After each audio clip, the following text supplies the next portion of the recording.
सरल सीधे व्यक्ति को संसार में कष्ट सहने पड़ते हैं, पर चालाक व्यक्ति संसार में सुख पाता है, सफल हो जाता है। सफल नहीं होता, ये गलत शब्द है। सफल नहीं होगा। अभी कोई चालाकी से सफल हो सकता है। रावण जैसा कोई चालाक पुरुष था, सब विद्याओं का ज्ञाता, परम चालाक था। कालनेमि से बढ़कर कोई चालाक था?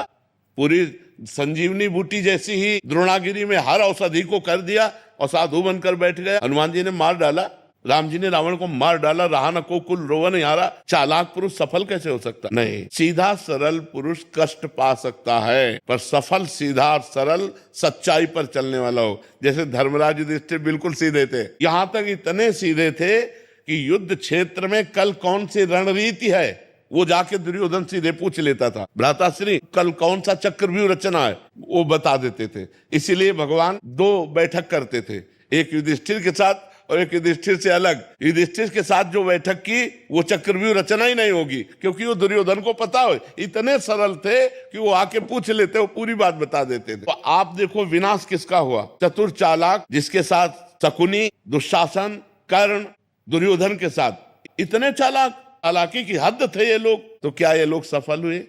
नहीं, सफल हुए सीधे साधे युधिष्ठिर जी महाराज। तो चालाक पुरुष तुम्हें सफल होते नजर आएगा, लेकिन सफल नहीं हो सकता।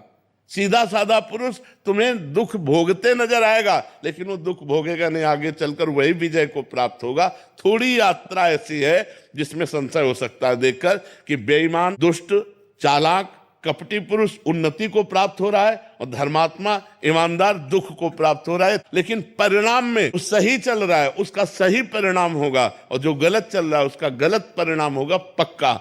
उसका पुण्य उसको साथ दे सकता है, लेकिन जो जीवन का परिणाम है वो ये पद नहीं है। मरोगे तो तुम्हारे साथ पद नहीं जाएगा, तुम्हारे साथ रुपया नहीं जाएगा, अच्छाई जाएगी, तुम्हारे सत्कर्म जाएंगे। और ये पक्की बात समझ लो, जब आपके आचरणों का, और भगवान ऐसी बुद्धि भ्रष्ट कर देते हैं कि खुला आचरण उसकी गंदगी सामने आ जाती है। आदमी की इज्जत चली गई तो किस योग रह गया? तो ये पक्का समझ लो, अच्छा पुरुष और धर्मात्मा पुरुष दुखी हो सकता है लेकिन हार नहीं सकता।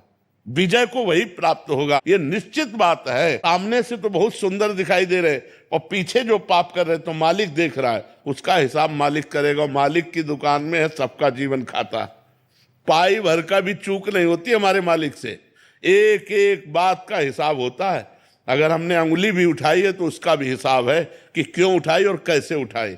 परमात्मा सबको देख रहा है, इसलिए ये मत जानो कि कोई देख नहीं रहा है, हम अच्छाई कर रहे हैं, हमें बुराई पर बुराई मिलती चली जा रही, कोई हमारे देख नहीं। परमात्मा देख रहा है। और जो एक है कि मैं छल कपट बुराई से बढ़ रहा हूं, तो देख लेना तुम नष्ट हो जाओगे।